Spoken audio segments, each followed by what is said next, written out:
In part one, we talked about the importance of building a ministry on the foundation of Jesus and building upon that foundation with gold, silver, and precious stones, not wood, hay, or stubble. Gold representing the highest purity, leading to spirit-empowered labor done with a pure heart for Christ.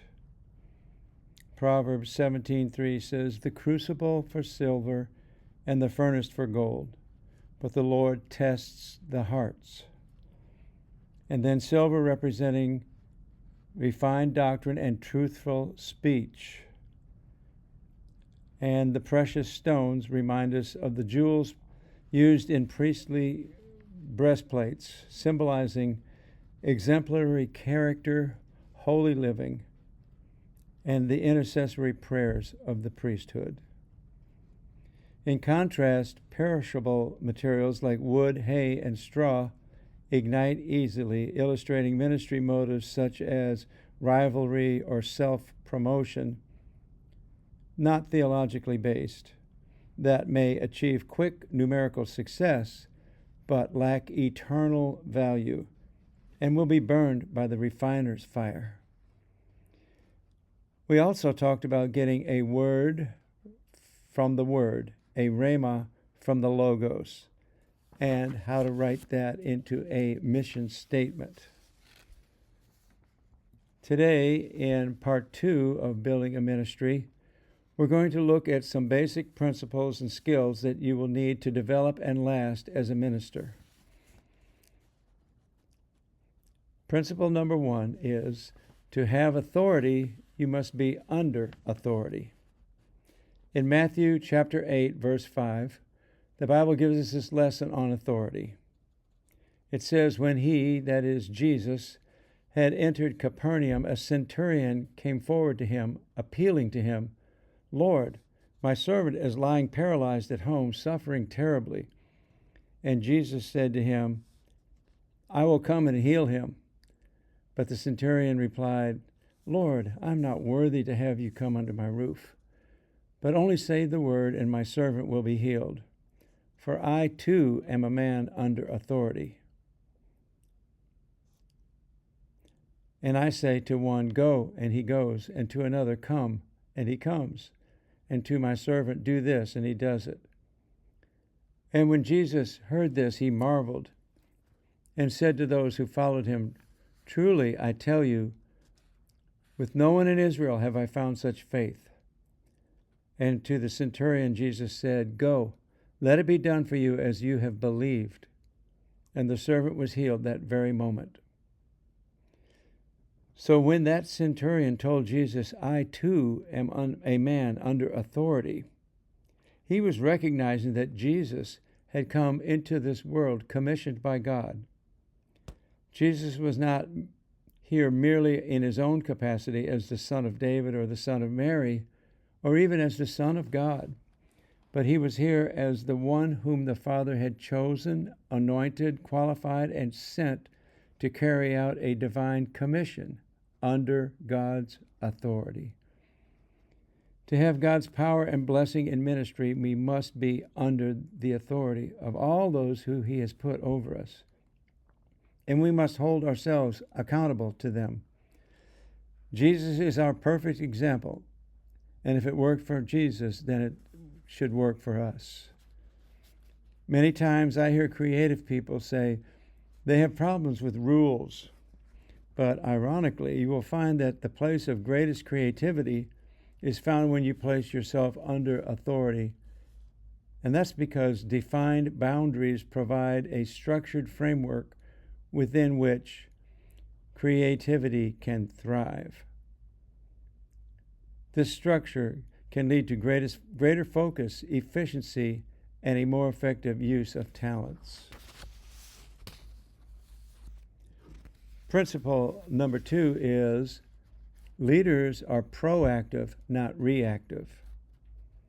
Don't focus on the things you cannot control. It's much easier to complain than to find solutions. So our lazy brains choose to complain and whine. But some people will choose to find solutions, and those people are leaders. One thing that distinguishes humans from other animals is our ability to examine ourselves, to decide how to view our own situation and determine our path. Reactiveness becomes a self-fulfilling prophecy, letting the stuff out there control us. It is a victimized mentality. We were not meant to be victims, but victors. Don't let this victimized mentality happen to you. Ask yourself, what are the things you can control, influence, and change? Start with your own emotions, your choices, your thoughts. All this becomes even more effective when you have the unshakable confidence that God is all-knowing, all-present, all-powerful, and always keeps his promises, and has a wonderful plan for you. The American entrepreneur and author Stuart Ross said, "Problems lead to questions. Questions lead to answers. Answers lead to growth, and growth lead to problems." In other words, problems are okay because by figuring out solutions to problems, more productivity will come, which is better for everyone.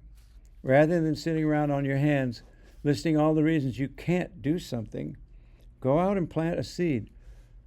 Simply do something to help someone else. Start serving. There is something called the law of the harvest, which says whatever you plant, you will reap. Proverbs 19:15 gives this warning: slothfulness casts into a deep sleep, and an idle person will suffer hunger. But Galatians 6:7 says, "Do not be deceived, God is not mocked. For whatsoever a man sows, this he will also reap." The law of the harvest states that you will reap what you sow. You will reap more than you sow, and you will reap later than you sow. The law of the harvest also says if we want a crop, we have to plant. If we want something to happen, we've got to get busy. Ecclesiastes 11:4 instructs us, "He who observes the wind will not sow. He who regards the clouds will not reap." In other words, don't allow negative influences or exterior circumstances stop you from getting down to work. God gives the opportunities, and we must implement the plan.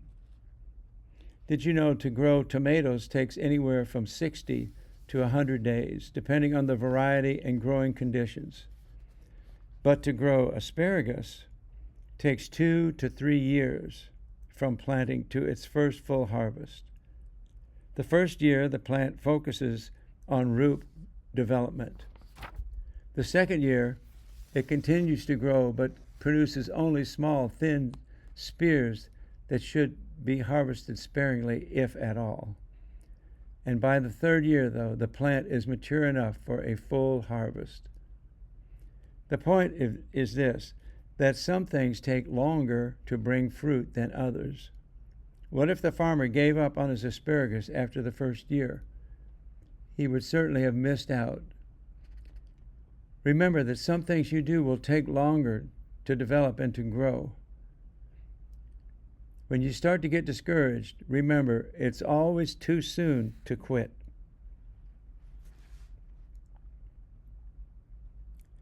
Principle number 3, keep the main thing the main thing. We discussed this in the previous lesson. Find out what are the most important things you wish to accomplish. What will be your legacy? Keep those goals in front of you. Write them out in your mission statement. Post it somewhere where you can see it every day. Maybe put it to a melody so you can sing it. Somehow stay on course. Principle 4 is learn to prioritize and organize. Learn how to put first things first. Decide what things are the most important, not the most urgent. To reach our goals, we have to have the will to do something when we really don't feel like doing it, because it will allow us to reach our goals. In order to exercise our values instead of our impulses and desires, in his book, 7 Habits of Highly Effective People, author Stephen Covey lays out a fantastic time management matrix that asks us to divide our activities into either important or urgent quadrants. Important activities are those things which will help us reach our goals. And urgent activities describes those things that press us for time. The 4 quadrants look like this. Quadrant 1 lists those activities that are important and urgent. These are deadline-driven activities or crises, problems, meetings, putting out fires, corrective activities, and last-minute assignments. They are urgent and important. Quadrant 2 lists those activities that are important but not urgent. These are things like mentoring, coaching, personal development, your quiet time, your praise time, your Bible study, reading something to improve yourself, things like physical fitness activities or long-term planning. Things that are important, but they're not urgent. Quadrant 3 lists those activities that are urgent but not important or necessary. These are time wasters, like unnecessary phone calls or texts, unprepared meetings, and almost all of your emails. And then quadrant 4 lists all the activities that are not important and not urgent. These are things like watching TV, scrolling, hanging out in the break room, talking about nothing, or even worse, gossiping or complaining. Fill in all 4 quadrants. And after filling them in, you can see that you should trade out as much time spent in quadrants 3 and 4 and with activities in quadrant 2. Spend your time in quadrant 2, not 3 and 4. This will allow you to spend your time wisely. Remember, you only get 24 hours in a day. Principle 5. Principle number 5 is develop communication skills, because words become bridges and understanding connects us all. Make sure you honestly assess your methods of communication. Are you being effective? Emails often go unread. Texting is better. Phone calls are good, but they take more time. So you must strike a balance. In either way, you must communicate at least weekly to everyone in your team. Also, an important skill to develop in communication is to make sure you hear before you try to be heard. Hear before you try to be heard. This will open the door to better communication. Try telling someone what you think you heard them saying and get a positive response before you try to make your point.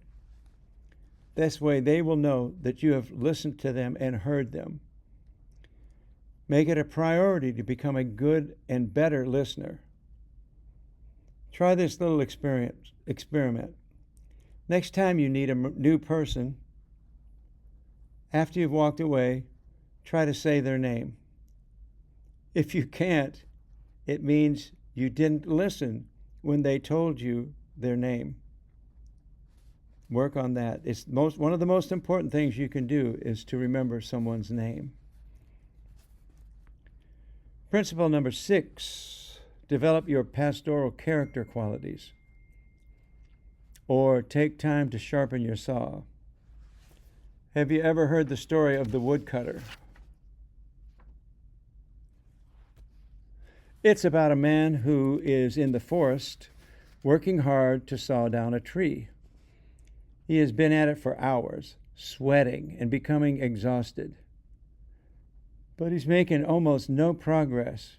Why? Because his saw has become dull. A passerby notices his struggle and asks, "Hey, why don't you take a break and just take a few minutes and sharpen that saw of yours? I'm sure it would make things go a lot faster." The woodcutter replies, "I can't. I'm too busy sawing. I don't have time to stop." Well, and as an outside observer, it's obvious that stopping to sharpen the saw would have increased his effectiveness and allow him to cut down the trees much faster, ultimately saving him time and effort. But by being too busy to maintain his most important tool, the saw, the woodcutter is working harder, but not smarter. So what is your most important tool? Think for a minute. Yes, it is you. Make sure that you have a strategy to renew yourself in the 4 basic areas of life: physical, social, mental, and spiritual.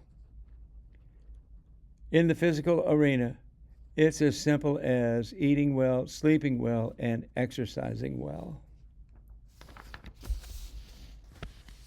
In the social arena, it's building meaningful connections with others. Proverbs 27:17 gives us this encouraging word: "As iron sharpens iron, so a man sharpens the countenance of his friend." A good friend encourages you, provides wisdom, and can even offer correction, leading to intellectual, emotional, and spiritual growth. The sharpening process may involve friction or heat in relationships sometimes, but the goal is to become more effective and polished, not damaged. In the mental arena, it's about learning something new. Books are your best mentors, so read lots of books, memorize scripture, and memorize famous quotes. And in the spiritual arena, exercise spiritual formation through prayer, Bible study, worship, praise, witnessing, fasting, and other Bible disciplines. Tomorrow we will finish our study with principle number 7, developing your musical proficiency.